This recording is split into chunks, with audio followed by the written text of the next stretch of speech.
Soy Paulina Ortiz y te doy la bienvenida a Donde Nacen los Insights, el espacio donde exploramos las historias que transforman datos en dirección, marketing en impacto real a la sociedad.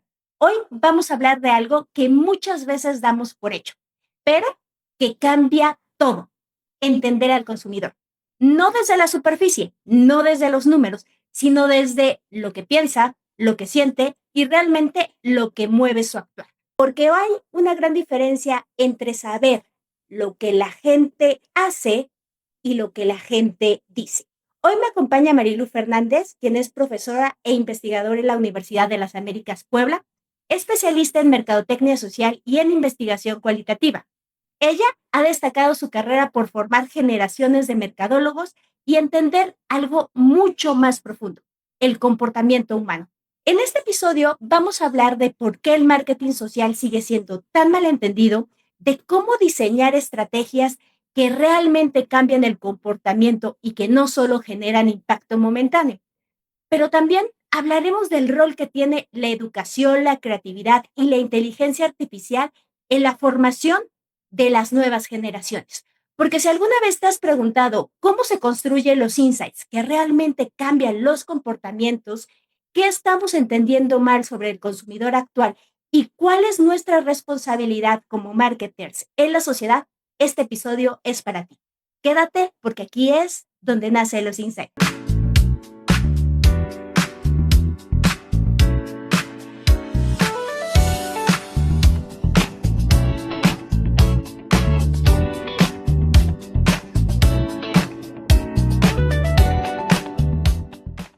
Hola Marilu, ¿cómo estás? Hola Paulina, qué gusto, muchas gracias, muy bien. ¿Cómo estás tú? Todo muy bien.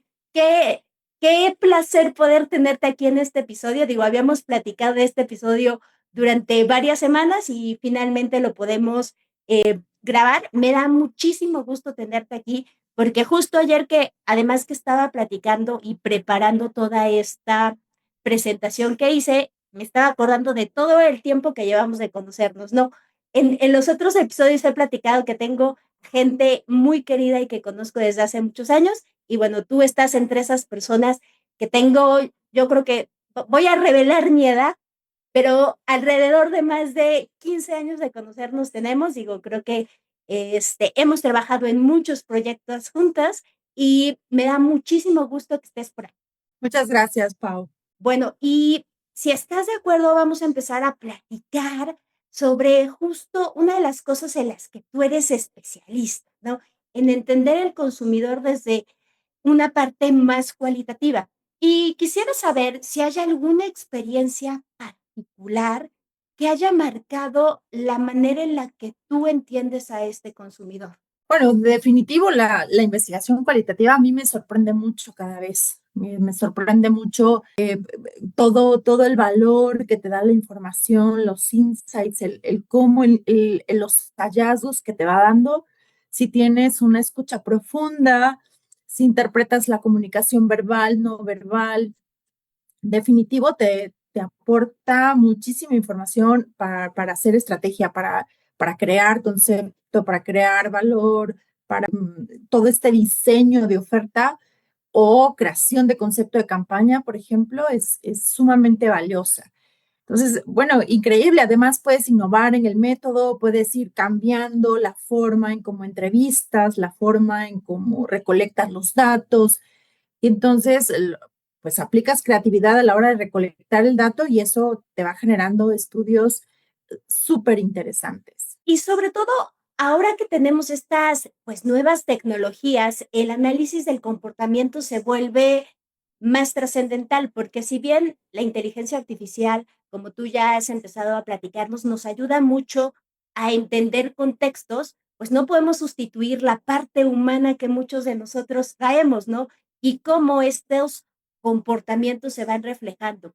¿Hay algún insight que te haya llamado mucho la atención o que haya sido trascendental en alguna investigación de cómo se ha movido este comportamiento en los últimos años? Bueno, definitivo. De un año para acá, eh, bueno, esto lo trajo un poco la pandemia, el comportamiento, la compra en línea, pero ahora lo interesante es cómo se quedó, ¿no? Este comportamiento digital o físico digital, en donde hay en el proceso de compra, hay unas acciones que hacemos digital y otras que hacemos en línea, dependiendo de la categoría de producto, dependiendo del segmento de mercado. Por ejemplo, los jóvenes, antes llevabas a tu mamá para que viera o a tu hermana para que viera cómo se te quedaba la ropa. Ahora realmente todo es digital, o sea, se están grabando y están enviando la información, la validación de sus pares, de sus amigos, de sus familiares y compran y no los necesitan tener allí. Ahora, y ese proceso de compra empieza antes en línea, ¿no? Desde que les aparece un TikTok, desde que visitan todas las plataformas sociales de la marca, allí empieza el proceso de compra. Y bueno, en algunas categorías se concluye en la tienda, porque hay categorías que todavía se disfruta ir al lugar, probar, revisar que efectivamente te queda en varios segmentos de mercado, incluidos los jóvenes. Entonces, sí, por supuesto, ahora la omnicanalidad es un tema que llegó para quedarse.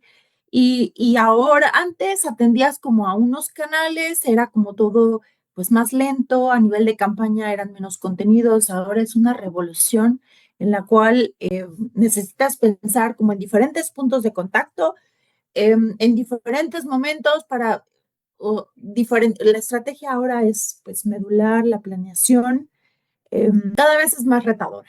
Totalmente, porque justo lo platicaba hace poquito en otro de los episodios con Ana Laura, que nos decía que estas audiencias están muy fragmentadas, ¿no? Y que no podemos dejar de pensar que la televisión es un medio que mueve a la gente, que no podemos dejar de lado las redes sociales. Y tú, como lo mencionas, también esta parte del consumo dentro del punto de venta, ¿no? El punto de venta es trascendental, ¿no? No lo podemos dejar de lado, pero que ha ido evolucionando de tal suerte que hoy esas estrategias empiezan a complementarse más con esta parte digital. Y hablabas de algo súper interesante, ¿no? Todavía hay esta experiencia 360. ¿Hay algún aprendizaje que hayas visto dentro del consumidor mexicano más allá de esta parte que nos platicas de la omnicanalidad, sobre todo a lo mejor en algunos otros medios o en alguna otra forma de conectar con los jóvenes que tú hayas visto? Pero con jóvenes definitivo es esta preocupación ambiental que traen, ¿no? O sea, toda la oferta, si el empaque están tirando mucha basura, que si el empaque es demasiado, que entonces cómo lo van a reciclar, entonces están contaminando. Las causas sociales, ambientales, son las que más les importan y preocupan.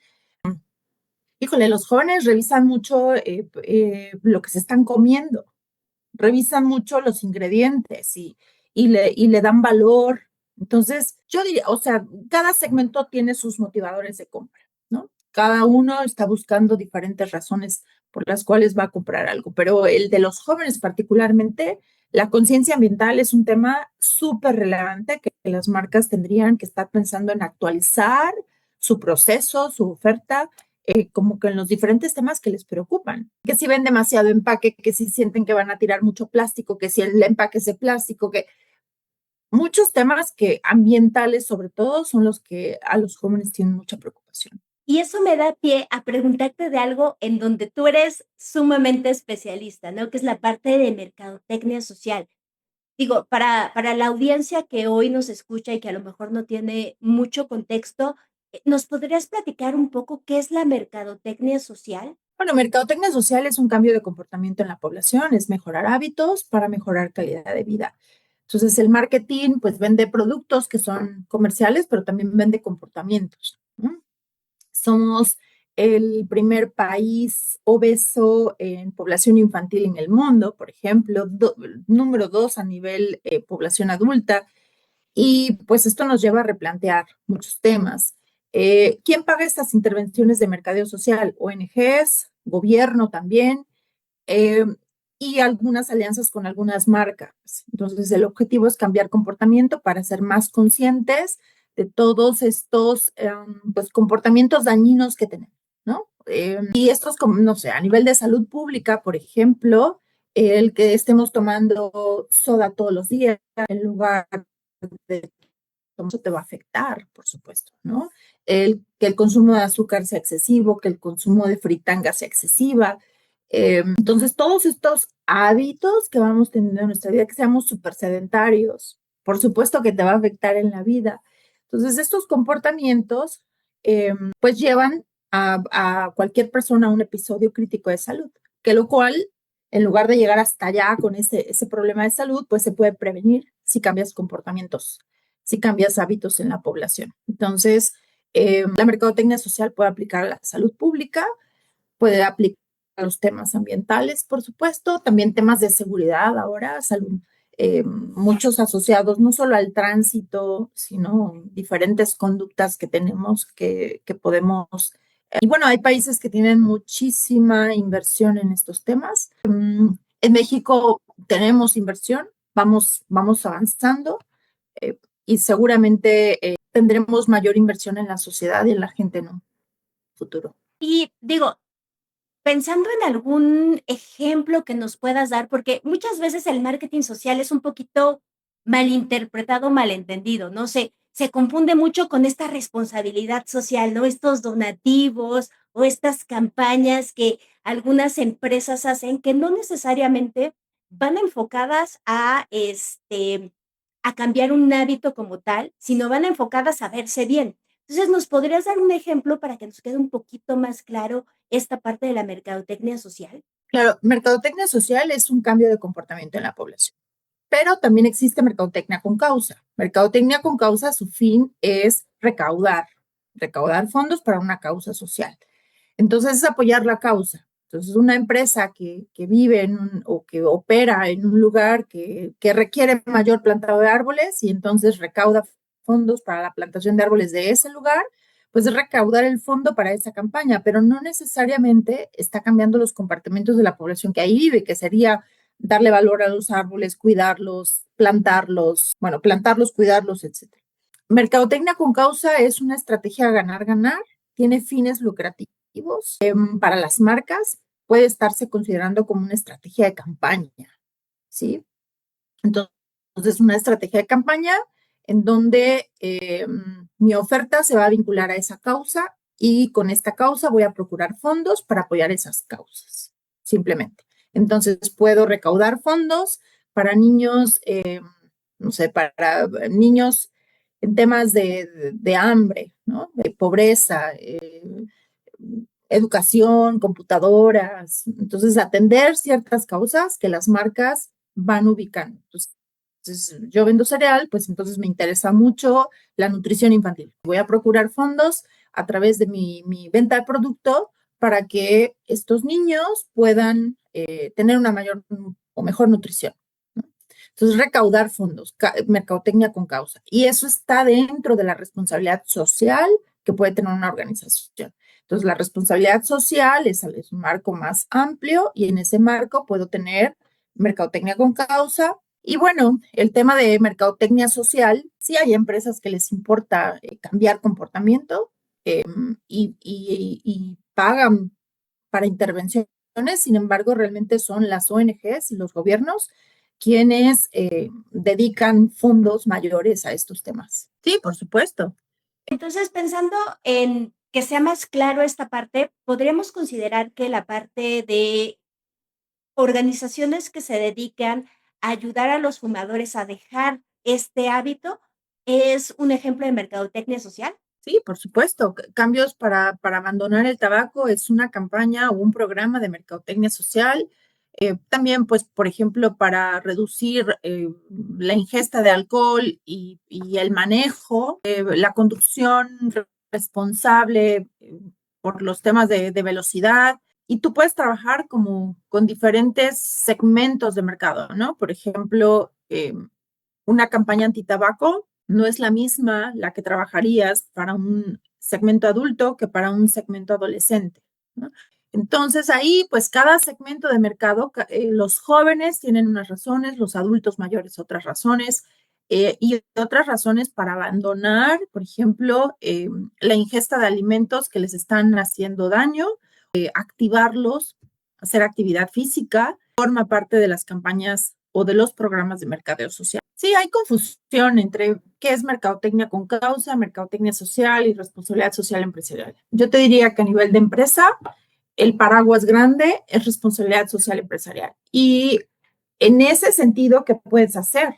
Bueno, podría yo hacer campañas con causa, escoger una causa de acuerdo a mi oferta. Entonces yo vendo un producto que es alimentos, entonces voy a trabajar con una causa que podría ser nutrición, ¿no?, de los niños de comunidades rurales. Entonces yo voy a recaudar fondos para que mi marca dé recursos a esa causa a través de una ONG, puede ser, y entonces esa ONG pueda trabajar con ese problema en particular, atendiendo una necesidad. Entonces yo atiendo con causa, yo atiendo necesidades que puede tener la población, recaudo fondos como marca, recaudar fondos para cierto tipo de temas sociales, genera imagen de marca. Entonces es una estrategia en donde cuando yo trabajo con esos temas me va a rendir en términos de imagen a mi marca. Recaudo fondos, trabajo con esta situación o esta circunstancia y entonces en ese sentido tienes beneficio social. Entonces tienes a grandes marcas sacando colecciones de moda, apoyando la labor de las mujeres artesanas o apoyando causas en África o apoyando diferentes temáticas que cada marca puede ir decidiendo. Eso es con causa y es una estrategia que tiene beneficio económico. En el caso de mercadotecnia social, es un tipo de marketing, así como tenemos mercadotecnia para productos masivos, para servicios, para pues mercadotecnia política, donde el producto, la oferta es un candidato, un gobierno. Mercadotecnia social, lo que aquí vendemos son nuevos comportamientos en la población, nuevos hábitos, nuevas creencias, nuevas actitudes.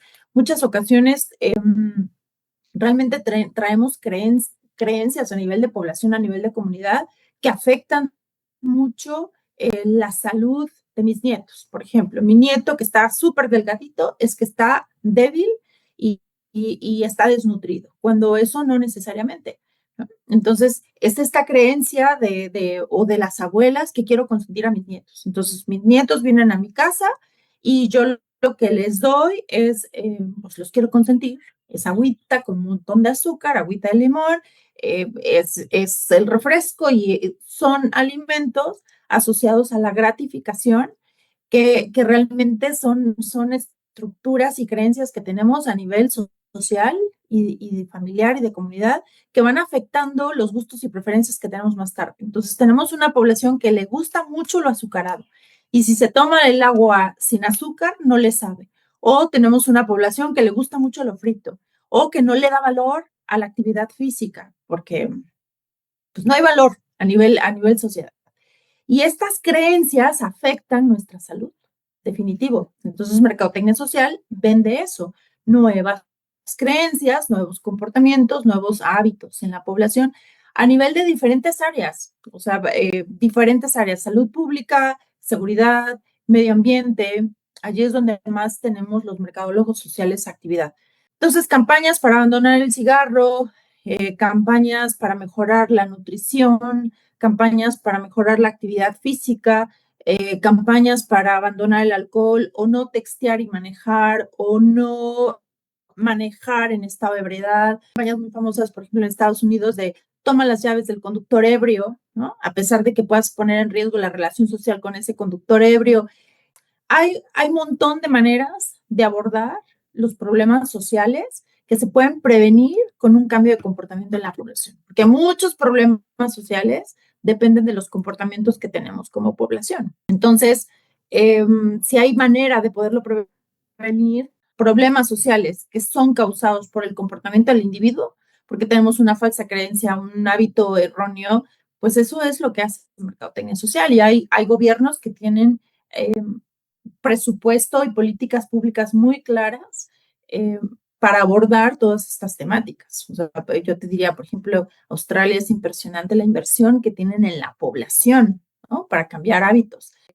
Australia, Nueva Zelanda, Canadá, bueno, también Inglaterra, Irlanda, son países que incluso tienen institutos nacionales de mercadotecnia social y que dan servicio transversal no solamente a diferentes organizaciones gubernamentales, instituciones gubernamentales, sino también a organizaciones de la sociedad civil o incluso empresas que quieran trabajar sobre estos temas.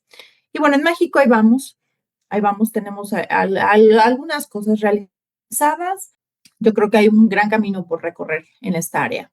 Súper, súper interesante porque además yo creo que la mejor forma de lograr que la población tenga esa mejor calidad de vida es cambiando hábitos, ¿no? Y hábitos muy, muy sencillos como los que mencionas, ¿no? Levantarte y hacer 5 minutos de ejercicio o comer más saludable o evitar estas cosas fritas o comer más frutas y verduras, ¿no? Y una de las cosas que a mí me llama mucho la atención de tu trayectoria es que adicional a ser súper experta en toda esta parte de mercadotecnia social, te has dedicado por muchos años a formar a muchos mercadólogos que hoy son parte de los grandes líderes que tenemos en la industria en nuestro país, ¿no? Y entonces, mi pregunta es, ¿qué significa para ti justo formar a este liderazgo o a estos nuevos mercadólogos? Bueno, pues un gran honor, definitivo. O sea, si me hubieras preguntado al inicio de mi trayectoria profesional que si iba yo a ser maestra de marketing, te hubiera dicho que no, ¿no? Yo estaba muy feliz en la industria haciendo investigación de mercado, haciendo campañas y bueno, en algún momento se cruza en mi camino y te podría decir que fue una gran decisión y que estoy súper contenta, que me divierto muchísimo, aprendo mucho de ahora estas generaciones te enseñan todo el tiempo, ¿no? Ahora tenemos generaciones súper interactivas, muy creativas, que de verdad requiere de este lado de la creatividad para mantener su atención, para, pues, para poder brindar cosas relevantes y que ellos lo vean relevante. Entonces, te mantiene activo. Eso creo que es lo más interesante. Traen mucha información y esta información convierte las clases en unas dinámicas de trabajo súper agradables. Yo lo disfruto mucho. O sea, yo tengo mucho que agradecer a mis estudiantes, todo el crecimiento que hemos tenido juntos a lo largo de los años. Perfecto. Oye, y hablas mucho, digo, al final han sido ya varios años que tú llevas dedicándote a esta parte de la docencia y decías algo que me llamó la atención, ¿no? Si tú me hubieras preguntado al inicio de mi vida laboral si me iba a dedicar a la docencia, a lo mejor te hubiera dicho que no. ¿Cuál es la diferencia que existe en la forma de aprendizaje que tenías hace algunos años a la forma de aprendizaje o a la forma de transmitir todo tu conocimiento con estas nuevas generaciones? Me platicaste hace un rato que eran mucho más interactivas, pero me podrías ayudar a entender a qué te refieres con esto? Bueno, son 26 años ya, 26 años de estar en un salón de clase. Y definitivo es el aprendizaje, es primero el contenido es otro, ¿no? Que necesitas estar súper actualizado todo el tiempo, teniendo información nueva. Lo de hace un año de verdad no es lo mismo de este año y lo del semestre pasado no es lo mismo que este semestre. Eso a mí me tiene súper sorprendida, que todo el tiempo hay evolución en diferentes áreas, primero. Y segundo, los estudiantes también son diferentes. O sea, en el pasado podríamos tener estudiantes que eran, pues podría ser más pasivos a lo mejor, más receptivos, y ahora tenemos estudiantes mucho más dinámicos, que traen información, que cuestionan todo el tiempo, que tienen una herramienta digital a su alcance que en ese momento están eh, revisando la información, cuestionándola, ampliándola, y eso lo hace la clase completamente diferente, completamente dinámica. Digo, siempre he procurado tener como diferentes materiales audiovisuales en diferentes momentos de la clase para diferentes tipos de aprendizaje, el trabajar con casos reales, con clientes reales, entonces diferentes metodologías durante una clase de un semestre. Pero bueno, es que ahora esto evoluciona muchísimo. Ahora con la IA es otro tema, ¿no? También súper retador, porque ¿cómo logras enseñar que la IA te tiene que ayudar a hacer las cosas de manera más eficiente, pero que no puede pero no te puede perjudicar para que dejes de pensar, pero para que les aporte hacer mejor sus actividades, que ahorita son académicas, pero después van a ser laborales, pues es todo un reto. Es todo un reto en que ellos entiendan eh, como este proceso. Y también hay preocupación por parte de ellos de qué estudio, porque si la IA me va a quitar mi trabajo, y yo les digo, no, no se preocupen, o sea, la verdad es que la IA no te va a venir a quitar tu trabajo. Y no, simplemente te ayuda, evolucionas para tener más herramientas, para poder trabajar más, de manera más asertiva, más eficiente. Y sí se ve en los trabajos. O sea, definitivo, lo que te está entregando un estudiante ahora en una clase al término de un semestre es mucho más avanzado que en el pasado. O sea, pueden llegar a más porque traen más herramientas. Entonces, esa parte es súper interesante y muy divertida al ser jóvenes, muy jóvenes, pues obviamente van rápido en el aprovechamiento de todas estas nuevas tecnologías y pues con ello te da una dinámica de clase espectacular. Padrísimo. Oye, y pensando en, ¿cuál dirías que son esas características que hoy tiene que tener el cuerpo docente justo para adaptarse a estas nuevas generaciones que, por un lado, tienen fragmentada su atención muchas veces, pero que también ahora tienen el uso de la inteligencia artificial y muchas veces no la aprovechan de la manera en la que deberían? ¿Qué características debería tener este docente justo para enganchar a estas nuevas generaciones? Bueno, ser muy dinámico, tener claro los valores que queremos enseñar, porque el conocimiento puede ser obsoleto dentro de poco. Pero si ellos tienen claros valores y tienen claro lo que debe suceder, por supuesto que eso no va a cambiar nunca y van a estar buscando. Si tienen como esta curiosidad, esa curiosidad va a seguir funcionando siempre.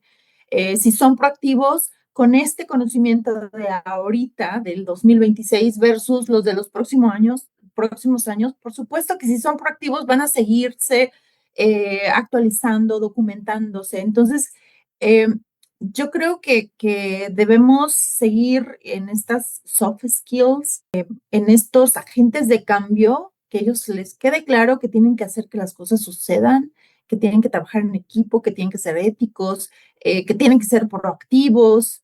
Eh, eso no va a pasar de moda.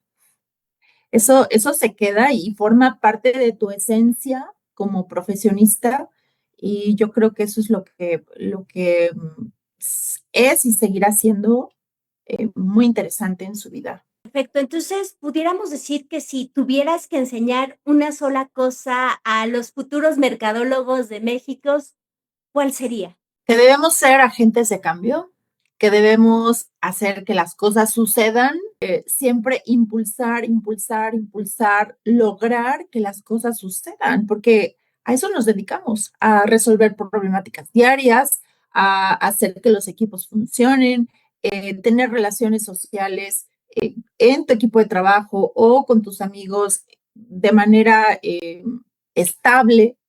Y creo que esto es lo más relevante, ser agentes de cambio que nos permita lograr que las cosas sucedan. Pues muchísimas gracias, Marilu. Así llegamos al final de nuestra conversación. Hay algo que me queda muy claro.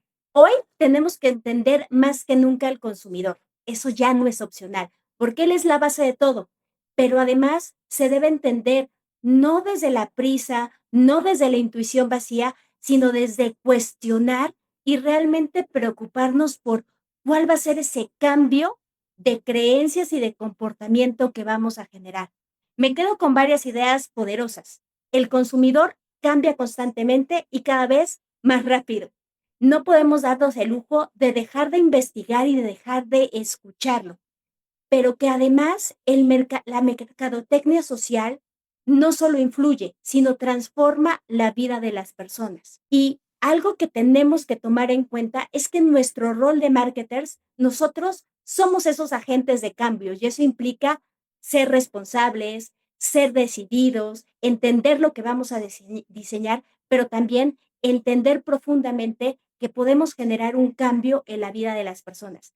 Muchas gracias, Marilu, por recordarnos estos insights tan valiosos y además por escucharnos a la audiencia. Y si este episodio te hizo cuestionarte de alguna forma, te pido que lo compartas y que nos sigas escuchando. Yo soy Paulina Ortiz y nos escuchamos en el próximo episodio.